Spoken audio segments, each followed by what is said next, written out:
Ang sira, sir? Ayaw mag-start? May gas pa? Meron pang gas? May gas pa? Meron, daming gusto. Makapulis lang namin eh. Tara sir, atakin ko kayo sa motorcycle shop. Meron, may malapit. Maghanap tayo.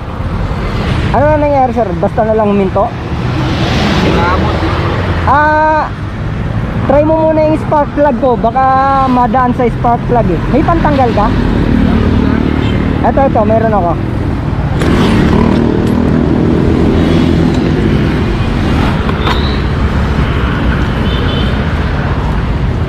Ito sir oh. Ayan sir, try mo muna tanggalin yung spark plug. Baka madaan sa spark plug eh. Palyado na kasi talaga yung spark plug na ito eh. Palyado na spark plug? Meron ako rito eh. May spark plug akong extra. Wala pa namang kickstart yan. Walang kickstart. Walang kickstart? Wala na lang kami huminto eh. I-try nyo lang yung spark plug ko. Meron ako dyan bago. Pag hindi gumana, hahatakin ko na lang kayo sa shop. Sige sir, salamat. Saan pa ba kayo uwi? Papunta kami Divisoria sir. Divisoria? Oo. Naku, layo nyo pa pala. Dito pa lang kayo sa Ortiga Center eh. Ano, di mo matanggal? Ay, di sukat.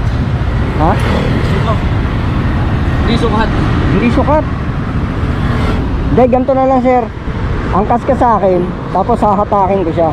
Ano ba Joy? Angkas ko na lang siya, tapos hahatakin na lang kita sir. Sige, taro.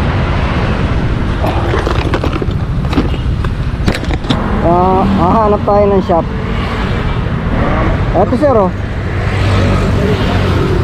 Eto sir, motorcycle shop oh. Malapit lang. Medyo malayo siya kasi nandito tayo sa Ortiga Center eh. Wala kasing motorcycle shop dito sa Ortiga Center. Ito pinaka malapit. Saan yan? Pag ganun tayo, diretso lang. Balik tayo. Ito diretso lang oh. Saan tayo mag-u-turn nito sir?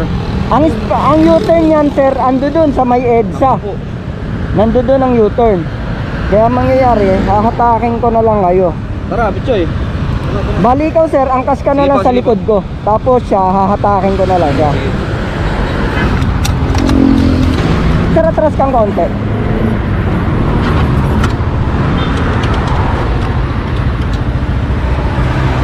Tapos gagawin natin, andun yung U-turn sa may EDSA. Tapos babalik tayo ron. Hindi kasi tayo pwede mag counterflow dyan eh. Yan siya, bahala kuya.